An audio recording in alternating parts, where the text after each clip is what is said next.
Meeting is being called to order at 8:30, and we're going to start with the Pledge of Allegiance. And I would like, is there anyone in here that served in the armed forces? So I'd like you to lead us in the pledge.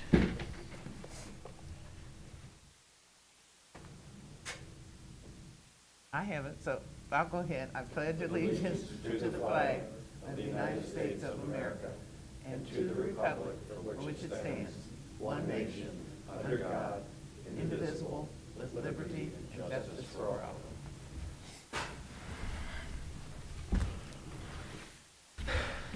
So we have quite an agenda this morning, and also very, very, very important recognition to a very, very important person in this room. Miss Deborah Weaver, could you step here, please, up to the front? Morning. Good morning, Deborah. Good morning. Miss Weaver, I was trying to do that too.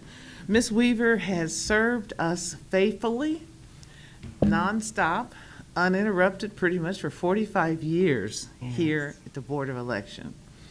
Such an honor to recognize you this morning for the service that you have provided to all of us in the county, the great service.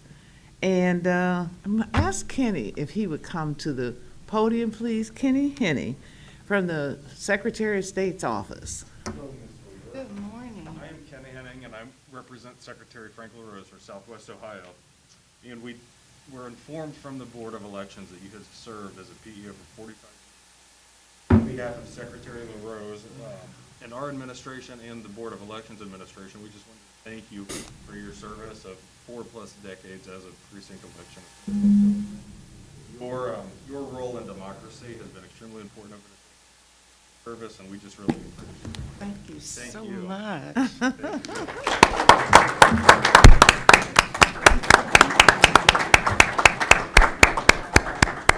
This is awesome. I enjoy what I do.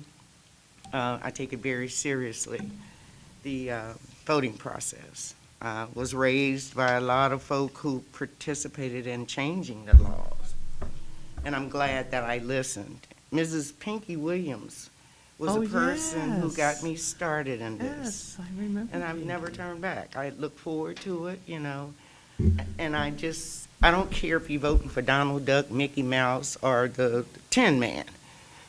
Having the opportunity and the vehicle to be able to exercise your vote, that's what it's all about. And that's what I've tried to do, to educate and encourage, and to just let folk know it's a safe place. Come and get your vote on, and you feel better about yourself. So I thank you all. I really thank you, and I am humbled. I really am humbled. Unfortunately, my son will probably say, she's lost for words. I think you did just fine. So very, very Thank you much. for your years of service, ma'am. I've enjoyed Much it. appreciated. I Thank learn you. something new every time I work, so. I hope it's great. you're going to stay with us, it sounds I like. pray, yeah. Good, yeah. Oh, yeah, I She's mean. working now. I'm like a copper penny. You can't get rid of me. And I also like to recognize my boss, Jeremy, over here. This young man is so awesome. And I know he's up against a lot of things, but he's an awesome guy. He's an awesome guy, and thank you for giving me the opportunity to work with him. And thank you to every one of you all. Thank you. God It's bless very you. uplifting. Thank you. Thank you.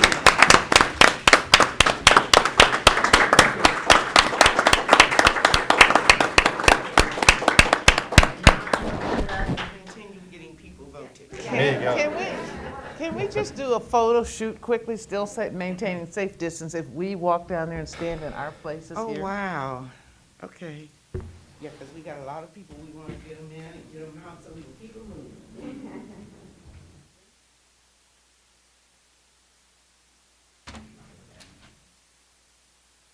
I love that. That's great. Nothing like it. And this is my son, sorry. Good morning.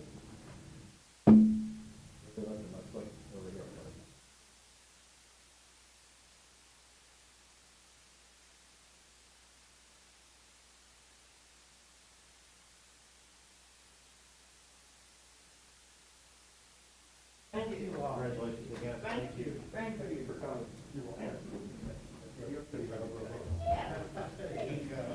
Safe distances.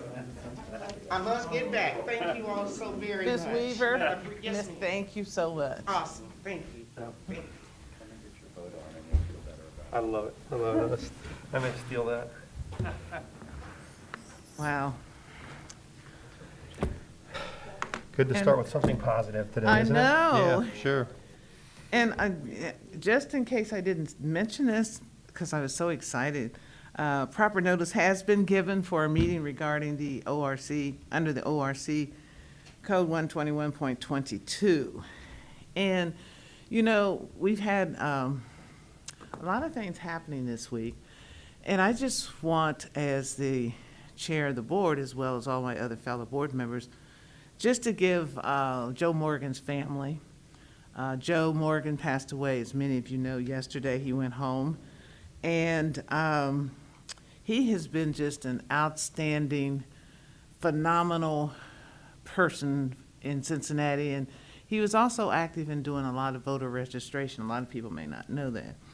So I'd like to say a special prayer to Teresa, his wife, and to the family, and send our condolences as far as the Board of Elections is concerned, because he was not only a great, great Hall of Fame ball player, but he was a great human being as well. So just a moment of silence, just for a moment, please.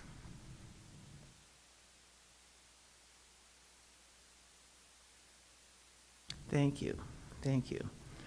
Our agenda looks very active today. We have our board meeting minutes from September the 8th, 2020, September the 17th, 2020, and September the 28th. Everyone should have received them and reviewed them.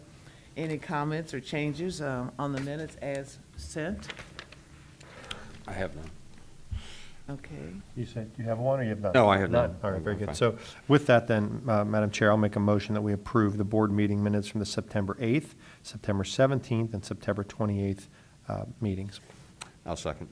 Okay, any more discussion? All those in favor? Aye. Anyone opposed? Anyone abstaining? Those minutes are approved. Next on our agenda, we're going to follow ballot remakes, and so we have quite a few there. So Sherry or Sally, who's going to? Yes, Krista Criddle and Phelps Jones with our Operations Department are prepared to present the ballot remakes to you. Kristen. Good morning. Good morning. Morning. What we have today are ballot remakes for our UOCAVA voters.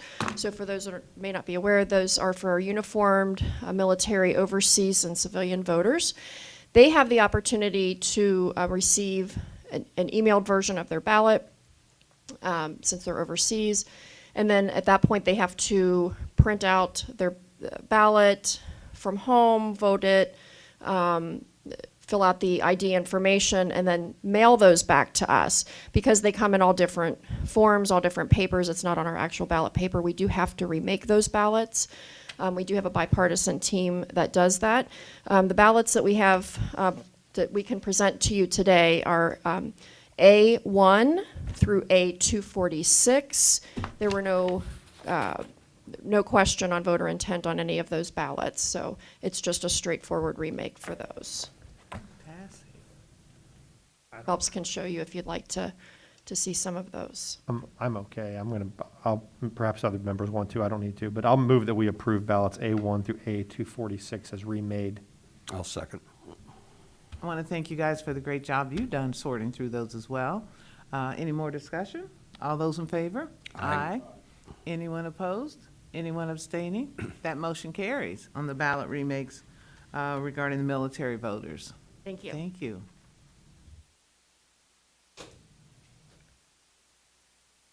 Next, we have on our agenda equipment allocations for the November the 3rd, 2020 presidential election. We have a motion, Yes, you have the equipment allocation spreadsheet in your packet. It has been updated. The board is required to re-review the allocation within 30 days of Election Day. After looking at the registered voter totals, We do not have any changes to the allocation in the polling places.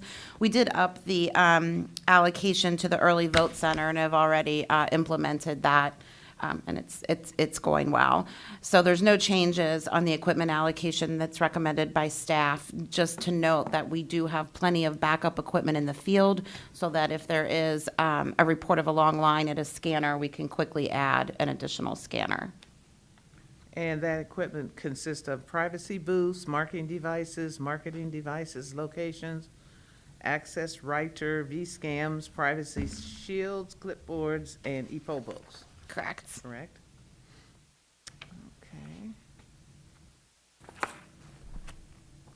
Okay. Just a general comment, everything would indicate an historic turnout. I'm sure we've prepared for that. Yes. Okay.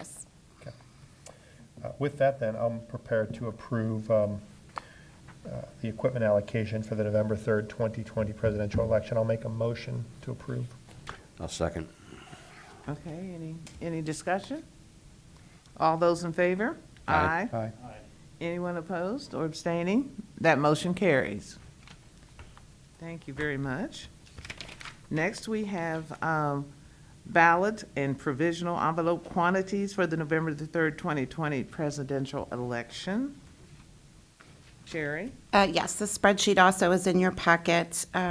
After looking at the registration totals, there were 41 precincts that are highlighted in orange that we are adding an additional ballots to because the registration numbers now have increased since when we last looked at this a few months ago. We are ordering 100% of the registered voters in the precinct, so we did not take into account voters who have already voted early. So this is just in the abundance of caution. So yes, we are ordering 101% of the total number of registered voters, Okay. not taking into account anyone that's voted early. Okay, so this consists of those as of 9/8/20 and registered voters as of 10/7/20, correct? Correct.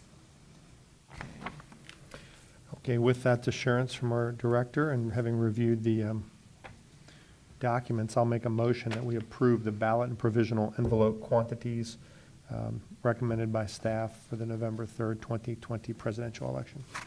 I'll second that motion. Any more discussion? All those in favor? Aye. Aye. Anyone opposed or abstaining? That motion carries. Next, we have the update on the November 3rd, 2020 presidential election planning. Yes, we wanted to give you an update. By mail requests as of end of day yesterday, we were up to 171,379 requests by mail, and 47,509 by mail ballots have already been returned to the Board of Elections. And in-person voters, as of end of day yesterday, we have had 13,643. So it's been a steady flow of somewhere around 2,800 to 3,100 voters a day coming in person. I did want to let the board know that we did receive permission from the property that's across the street from us to use that as another ballot collection space as necessary. We can do this because that property is available to us as part of our lease agreement. We do have an easement, and Exhibit F from our lease is in your packet just to show that space is available to the Board of Elections. And we are working on staffing and coming up with the supplies so that we might be able to start this as early as tomorrow. So the plan is during peak early voting times, we would move the ballot collection across the street and then in-person voters directed to the board. And then after hours or before voting begins, we still have our secure 24-hour drop-off. Oh, when you drop say box. across the street, It's across Wall Street, this plaza right here, yes. And That's there's a diagram in your packet to help show how that will work.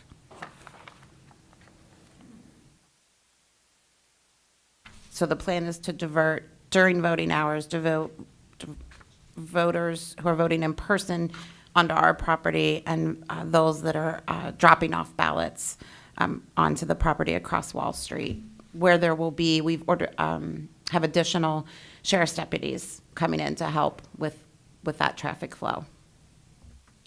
Certainly needed. I mean, last week, I think, said a lot as far as traffic flow issues, traffic flow problems backed up, and hopefully that can be minimized with that box over there. That's what we're hoping, yes. Oh. So, sorry. No, I just wanted to say, I want to thank the staff as well for everything that they did to try to help make that process and that transition smooth. We actually had staff out there physically working to collect the ballots as well, to try to improve the flow of traffic that was backed up on both sides on the Norwood lateral. And I'm glad to see that there was a plan put together, it was executed, and it seemed to minimize the problem. We will continue to see and hopefully be prepared as we get closer to November the 3rd. We won't see as much problems as far as traffic backup. The sheriff and the Norwood police are doing a great job in trying to do crowd control, not crowd control, but actually traffic control. But it is a challenge, and it continues to be a challenge for us.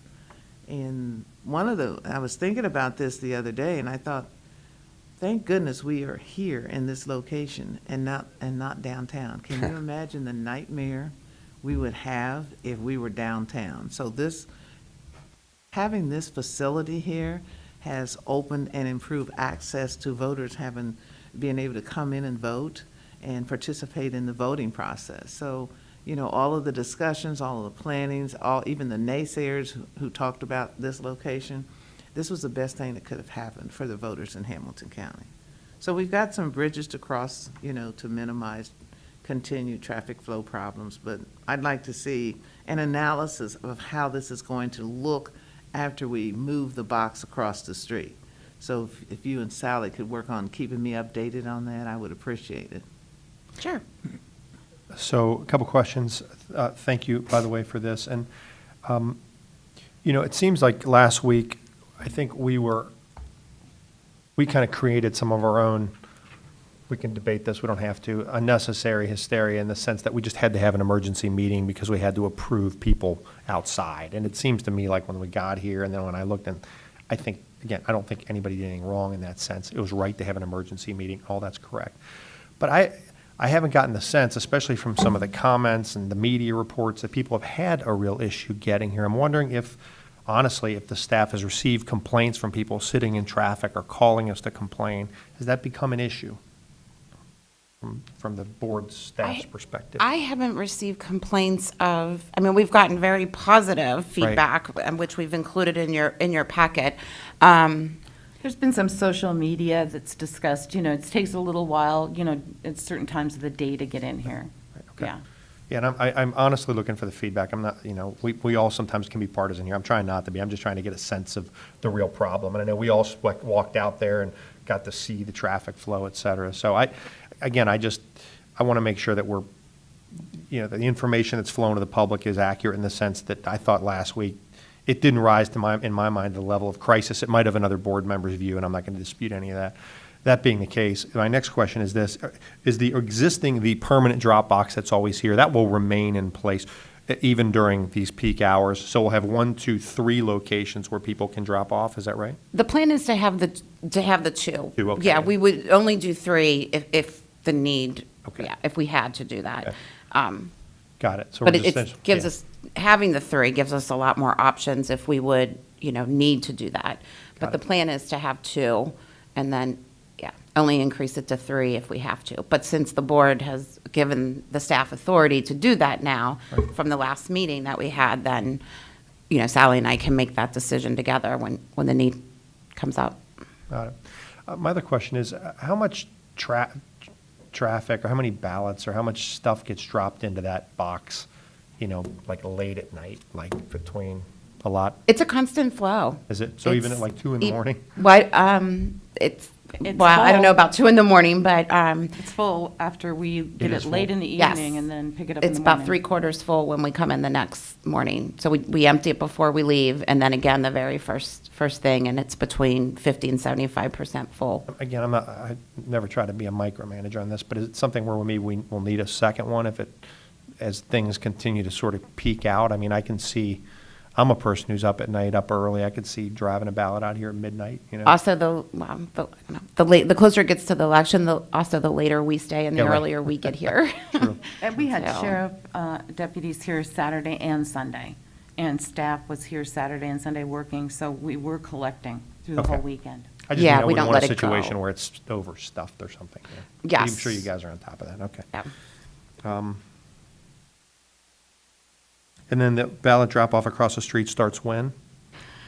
Possibly as soon as tomorrow, if we can get things, no, sorry. Lose track of days. Thursday is the plan to Got it. start it then. Thank you. Okay, so since I've got the floor, and I wanted to wait to bring this up until the November 3rd, 2020 presidential election planning item on our agenda.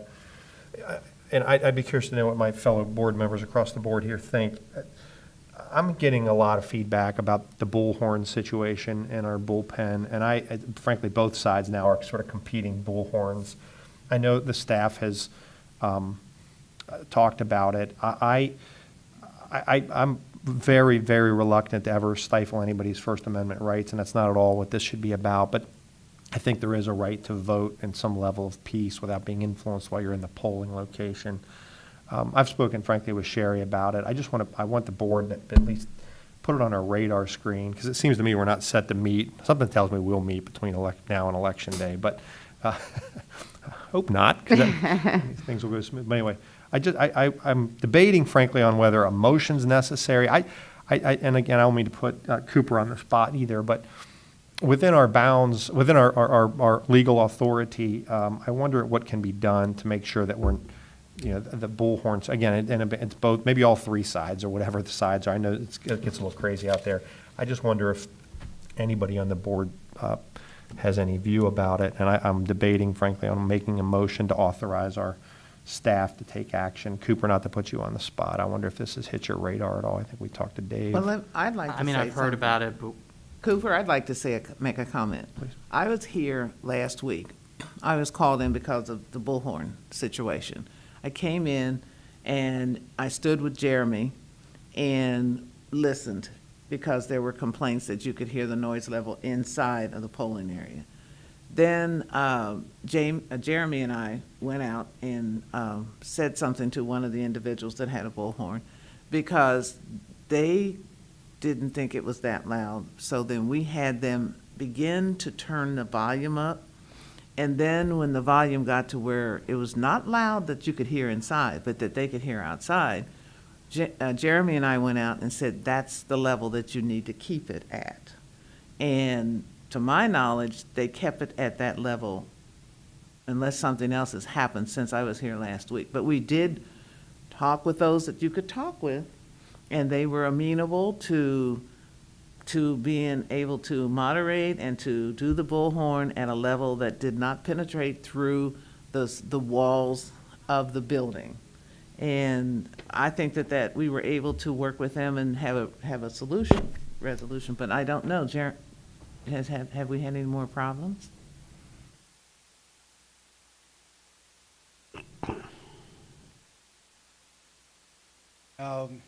No other problems, but there are more bullhorns now. At that point in time, there was just the one bullhorn, but there seems to be 3 bullhorns altogether as of right now.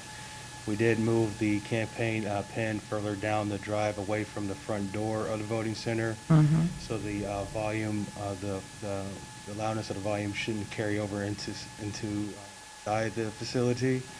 But as of right now, I haven't heard much of the bullhorns inside the voting center, but maybe it is something we should consider addressing as we move forward. I know that there are 3 bullhorns essentially in there. So my question to you, and I always, I know there's this thing about freedom of speech, and I'll let you say a few words, but if you go and speak with the individuals and then there's a compromise where there's no longer a problem, is that what we need to do? I think that's something we should do first, and then let them know that if they continue, we will have to follow further action, because there may be some groups that may want to continue and challenge and test us, so if they do, then they have to understand that they will no longer be able to do that. I agree. Once we do talk to them, they do turn them down. There are some instances where they are turned back up, but since it has been moved down, really can't hear it inside the facility, but, once we do address them and it continues to be a problem. All right, fair enough. Cooper, did you have anything? I'm sorry. I mean, you guys are on the money that it is going to get into First Amendment issues. There is, in the revised code, a prohibition against approaching people when they're in line. Now, you could get into factual arguments whether the bullhorn kind of moves their physical space closer to the line because it vocalizes them more. But, I mean, if you guys want to ask for an opinion, we could look into it further, but. I'm not looking to escalate this further. I think, based on what I've heard, I appreciate, Jerry, the report. I'm not, I came in here with the idea that maybe a motion was appropriate to authorize a director and deputy director to take action. I think if they feel it's necessary, they can bring it to us. So again, I'll drop it at this point. It made sense to have at least a board conversation from where I sit, and I think we've accomplished that. So I guess what I would finally say is if the director and the deputy director agree that some board action is necessary on this, I would be prepared to do it consistent with what's appropriate under the law. Thank you. Thank you. I have heard some concerns raised about the traffic backlog last week. And I didn't believe it at first. I didn't believe it could be that bad until I got stuck in it myself. And it took me from 3:05 to maybe 35 or 40 to get here from 71 coming from that direction. So what we have done and what I continue to do is when I'm speaking to groups virtually, reminding them if they have ballots to drop in the drop box to come after 5 o'clock, as well as to come on the weekends, and try not to come during the peak times. I'm not saying the message has resonated and perhaps that's working, but I also spoke on the radio and shared the same concerns and when individuals call me, that's what I share with them to do. I think it's an educational process. And there were a lot of concerns raised and continue to be raised about the viability and the safety of mail-in ballots. And Alex and I had the honor of speaking on the show with Denise Driehaus, our commissioner, and we let our voters know that their ballots are safe. The mail-in ballots are going to be safe, speaking, from a Hamilton County Board of Election perspective. And we outlined together, he and I, the systems that we have in place to ensure that when you drop your ballot in the mailbox or drop it in the drop box, that it's safe, and that as soon as the boxes are open, the ballots are scanned or looked at, and then they are safely put away and tucked away until November the 3rd. I think we did get a lot of positive feedback from that meeting, Alex, the fact that he and I both were together stating that working together as a team, we will do everything within our power, humanly possible, to make sure that voter access is acquired and that it's safe and secure. So I just think we need to continue educating our community because there's very much a sense of fear that has been displayed regarding that mail-in ballots. And that's something that we have to work through and let the voters know that fear is not real, that we as a Board of Election are going to make sure that their votes are counted. Madam Chair, if I might, first of all, I think the change we made at our emergency meeting last week, adding the team in the parking lot collecting absentee returns, has greatly improved the situation, obviously. And I think the performance of our staff in this trying circumstance has been outstanding, and I just want to compliment everybody for how hard they've worked and what they're trying to cope with. I do still have some concerns, though, going forward.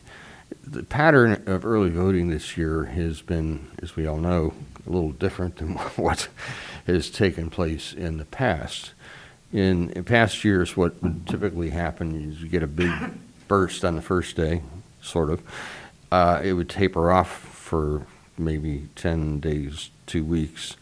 But then the last 2 weeks or 10 days, we would really see a much greater volume of folks coming to early vote. As you said, right now we're running somewhere between 2,500 and 3,100 per day. I have some concerns if we find ourselves trying to cope with 7,000 a day on top of people coming here to return absentee ballots. We still could really be dealing with some problems in the future. Not that we're dealing with them now, but I do see the potential. I know there was some discussion amongst staff about possibly establishing some collection points in other parts of the county. I think that's been put on hold given the federal court ruling in Cleveland. And I guess we'll see where all that goes. But nonetheless, the rules that we're operating under here are established by the Secretary of State through a directive. And I don't think we're the only board in the state of Ohio that is trying to deal with some difficult problems.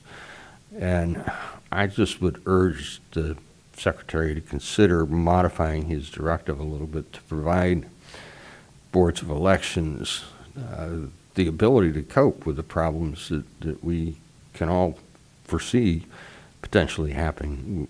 Our hands right now are really kind of tied.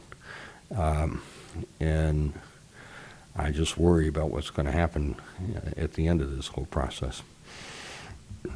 So I know this is a volatile situation. It's one that has partisans on both sides kind of digging in their heels, but I'm just worried about where this is all going to go in those last 10 days.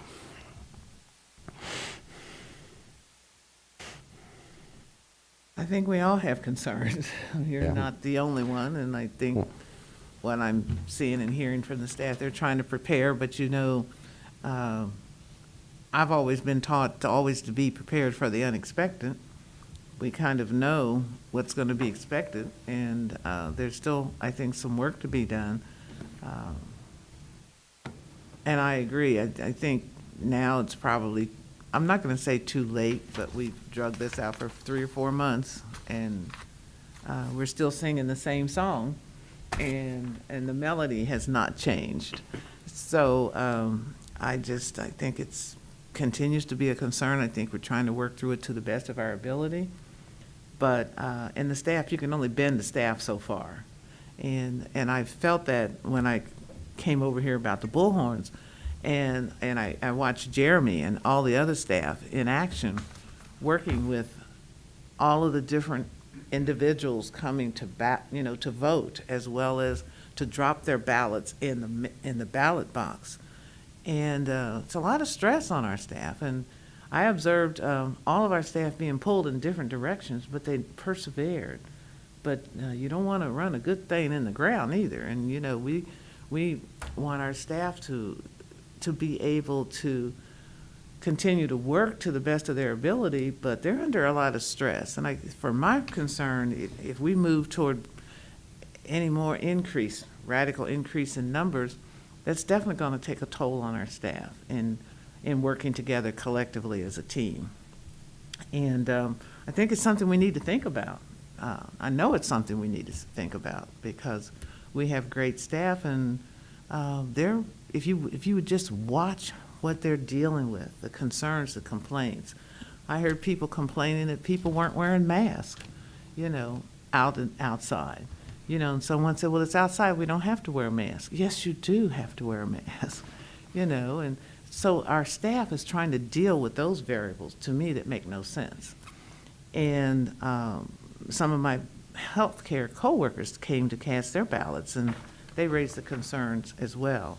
But they did say the staff were very open, friendly, and helped process and get them through, and also reminded them of the safety precautions that we have in place here at the board.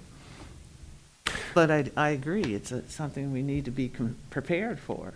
I don't know how. I mean, I'm going to leave that up to you all, but let's get something put together so that we don't have to pull an emergency meeting. Well, If we do, we do. again, I would urge my Republican colleagues to maybe talk with the Secretary of State to see if he's potentially willing to modify his directive and provide this board and other boards with at least some flexibility. A question, just looking at the ballot return numbers, aside from the early voting, there have been some days where we've gotten over 10,000 ballots back. Do we keep track of how many of those are coming back via the mail versus how many are coming back through Dropbox and collection team? I'm sorry, we do not. We just felt that it would slow the process down and counting the number that come into the Dropbox versus, what comes in the mail. I know one thing we're looking into on election day, because it will be important to know how many ballots are that come in on election day. And so we're actually purchasing scales so that we can weigh throughout the day the number of ballots sort of that you bring in a tub. Because if we get to the point where our precincts are 100% reporting, but we are still counting absentees, we want to be able to tell the public how many that is. So we are making plans to be able to have that number on election day to help with the count. But currently, we're just focusing on just getting them processed as soon as possible so we can push that information out to our website so voters can track to know that we've received their ballot. And I believe as of this morning, everything that's come in up until late afternoon or maybe noon-ish is already published to our website that it's been accepted. So how many staff, are we able, based on the staffing level that we have currently, to be able to handle the numbers of ballots and voters that are coming in? Or do we need to bring on more staff? We are looking at bringing in more staff, part-time staff. It's just the first time we've been able to do that, to actually offer part-time for the ballot collection. So we are actually recruiting right now for part-time staff to come in. It's an outside job and a lot of standing. But yeah, that's what we're bringing in more staff now for ballot collection. Ballot collection and staffing the both ends of the driveway to get people. We see influx of people just pouring in from over here, and they don't know where to go. And the sheriff deputies are concentrating on traffic. So we're going to put 2 staff people out here at different shifts, 2 staff people at the bottom of the drive and different shifts to make sure people are being directed to the correct place. Because we have poll worker classes, voters, and Dropbox. Is it fair to say we are getting some ballots back via the mail at this point? Oh, Yeah. There's more by mail than there is in the Drop-box. Really? Okay. Yes. Oh, yes. It was like 11 trays yesterday. Yes, definitely more by mail than the Drop-box. So it's interesting because I'm wondering, kind of late to talk about it, and we can always look for the next presidential election and be prepared better. But I'm trying to weigh the pros and the cons and looking at it from a budgetary perspective as well. That what would it cost to have had extra drop boxes? Would that have minimized the need to hire more staff to come on board, to minimize the crowd that was here? And since we don't have those, as a result, we've had to bring more staff on, which is costing a lot more money. So it's going to be interesting, and when it's all said and done, how we review that and debrief the pros and cons, and then come up with some solutions that we can put together to resolve this so we don't see an increase in budgetary hiring staff and also bringing outsiders in who aren't really conditioned to working together in an environment like this, that can be very challenging as well. Right. We are looking at staff that works for us in one capacity or another, maybe election night workers, troubleshooters, those that go out on the Saturday before Election Day and distribute supplies. So that's sort of the pool that we're recruiting from. So it's Republicans and Democrats that already work for us in some capacity.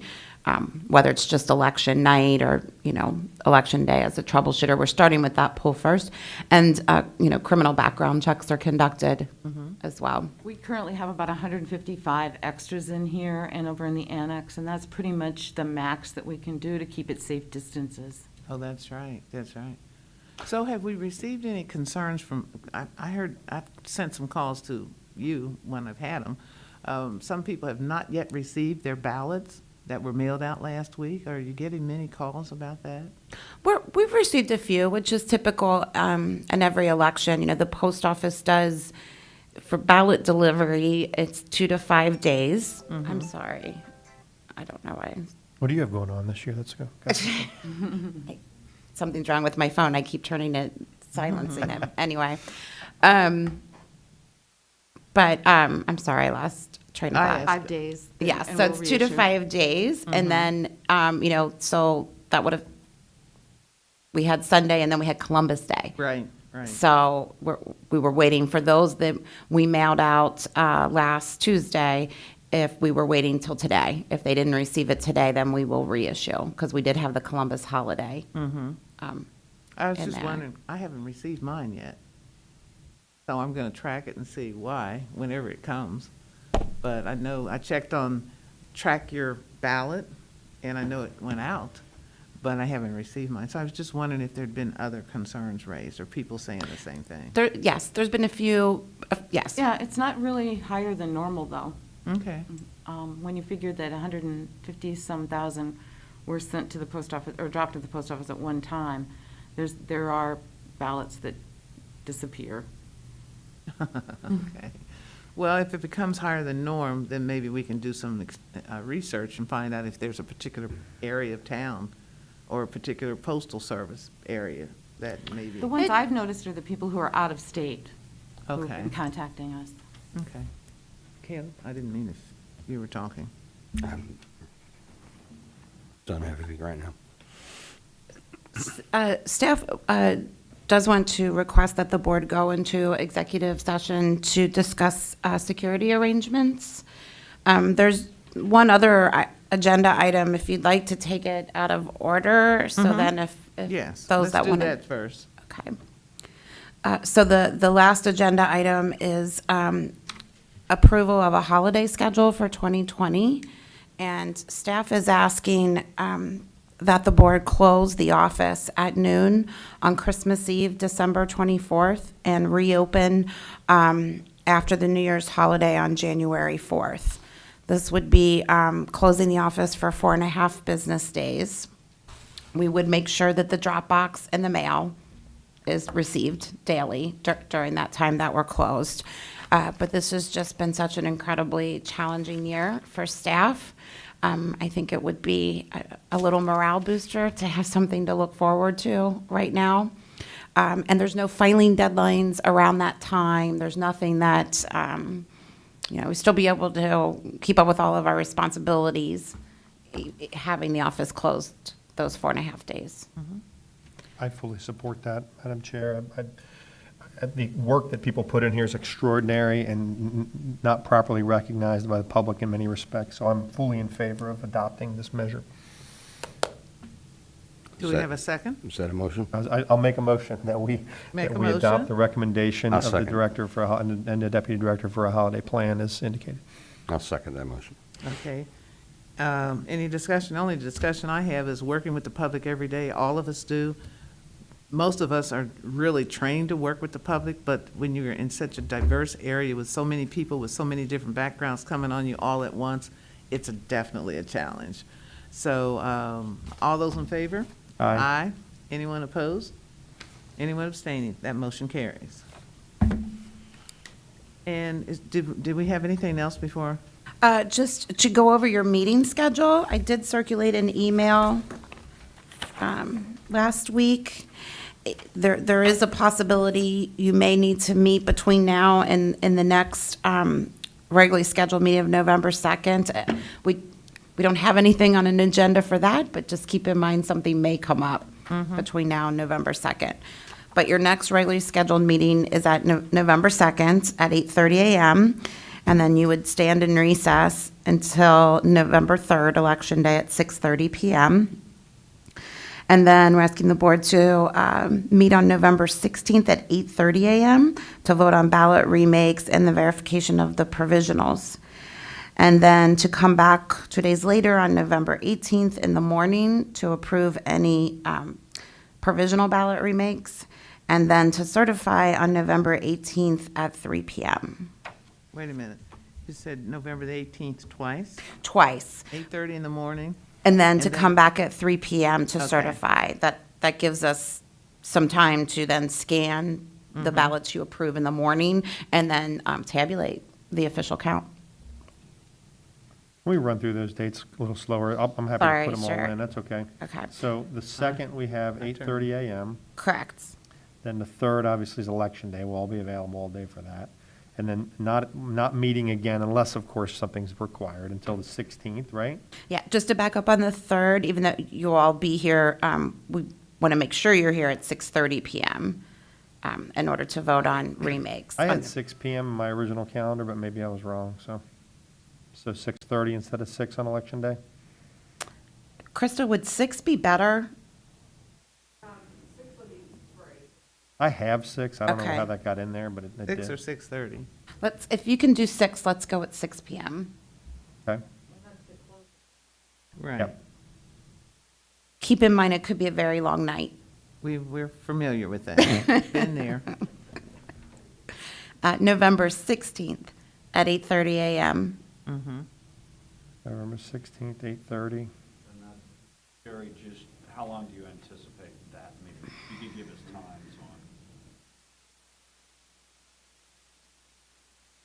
on. Sure, the 16th meeting could go a little longer because that's the provisional, so an hour. Okay. The 2 meetings on November 18th, both at 8:30 and at 3, should be short meetings, maybe 30 minutes each. Okay. Okay. And to just maybe be on standby through, my guess is December 11th. We just, could be recounts. We will audit this election, obviously, To be on standby, what date? just until mid-December, because we just don't know what's going to happen. We could have recounts. We definitely will audit the election, Okay. Okay.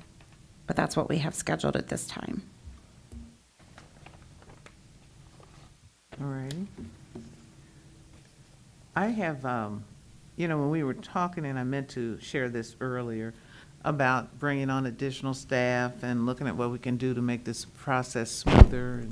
And we continue to have the support of our Hamilton County Commissioner, Denise Driehaus. She sent an email to all of us yesterday, and I'd like to read it, please. It says, "Dear honorable members of the Board of Election, first, I would like to commend the Board of Elections and its staff for adapting to hold an election during a pandemic. With the record number of Hamilton County voters voting early and by mail, early reports are that the BOE has done an excellent job managing the demand for early voting and providing for social distancing. I understand that the number of voters approaching the county's one and only drop box is presenting traffic challenges, and that the board is considering stationing bipartisan teams of election officials throughout the county to provide secure alternative drop-off locations. The board's willingness to find solutions and improve access during the pandemic is commendable. Earlier this year, the Board of County Commissioners approved a $3.05 million from the county's Federal CARES Act allegations for the reimbursement or payment of departmental expenditures associated with responding to COVID-19. The county plans presumed potential expenditures associated with the Board of Election within this category. The BOE's plan under consideration to accommodate increased demand by early voting arising from the pandemic would appear to qualify for the funding, and based on preliminary conversations between county administration and BOE staff, there appears to be sufficient funding in place to accommodate the entire cost of that program. We stand at the readiness to assist your efforts to provide safe and secure access to voting during the challenging circumstances presented by this pandemic. Thank you for your efforts to provide a safe and secure election in Hamilton County. Sincerely, Denise Driehaus, President of the Hamilton County Board of Commissioners. From reading that, whatever additional expenditures that we may have, there appears to be some support there to send some money, some allegations to help us get through this. So when we were talking about bringing on additional staff, initially we thought there was going to be about $150,000, and now it looks like we have an opportunity, a window of opportunity to bring in more, so that it won't strain our budget that much. So I'm just encouraging, we all need to work with Ms. Denise Driehaus in that area too, to share what those expenditures are going to do and what they're going to be and what they're for, so that we can move this process forward. Thank you. Any other business before we go into executive session? Kenny, I'd like to ask Mr. Kenny Henney to step forward from Secretary of State's office. He continues to do a great job running all over this regional area. Thank you. The only thing I can say is I commend the staff. The few times I was here last week, everything was running very smoothly. On the first day, Thursday, Friday, everything was moving appropriately. There was traffic backup on the connector. I experienced it taking me a little bit of time to get from exit 3 around. Mm-hmm. And I did share that with Sherry and Sally, and the deputies have done a great job of managing the traffic. So I was here on Friday when they had the teams out again collecting the ballots, and anything I can be of assistance with helping get information. Sorry, I turned it off, but I turned it on for the calendar check. Sorry. Do we have the same ringtone? Yours is more pleasant. I'm so sorry. I'm I'm so sorry. Oh, you're fine. I just was saying, Sally and Sherry needed an answer last week in regards to getting the teams out there. So we worked to get that, and now I know we also have a pending inquiry in regards to write-in candidates for president. So we hopefully can get an answer soon on that, so they can start scanning some of the 47,000 ballots that they have from absentee voting. So I'm hopeful that we can get that done this week, and yeah, that's all I have. I thank your board of election staff for everything they've done. So, write-in candidates for president? Correct, yeah. Did anyone happen to mention maybe Alex or I? They haven't scanned form them a in unity yet, so I don't ticket. know. We Oh, did you have? start, yeah, Oh, okay. yeah, we started, we couldn't wait, we started, I'll be vice president, you can be president. and we're just setting aside Oh, any okay. that come up like that. Okay, so that's all I have for this morning. Okay, thank you. Thank you. Thank you, Kenny. Thank you very much, Kenny. Have we noticed any other common errors that individuals are making that we can perhaps share that and help people understand the things they Sure, I'm going to refer to Krista on that, because she leads up the ballot return processing.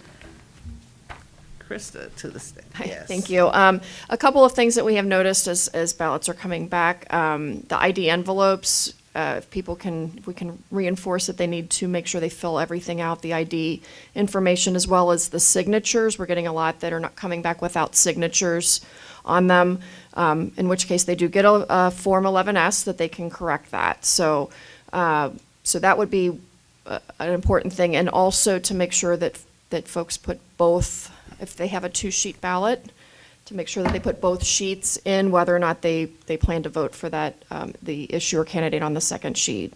That would be very helpful to us as well. so. So if I don't include the second sheet, the first sheet is still, and I feel that. It's still a valid ballot. It's just the way the counts go, because it's not a complete ballot.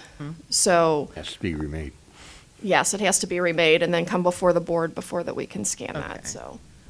That would be appreciated, if we can just remind the folks, and they don't have to vote whatever candidate or issue that's on that, but if they would return it with their ballot, that would be good.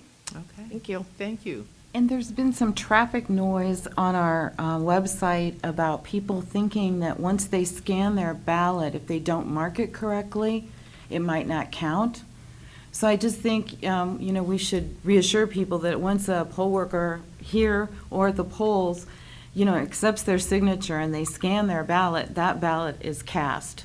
There's no relooking at it later or tracking it back to that particular voter. Okay. Thank you. All right. We've completed all of our business. Now we need to go into executive session. I need a motion that we go into executive session and what was the reasoning? Security reasons. I'll move that we go into executive session to talk about election security. I'll second. Any discussion? All those in favor? We need a roll call. Paul? Yes. Aye. Aye. Yes. Okay. Should we go back to our executive session room?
executive session.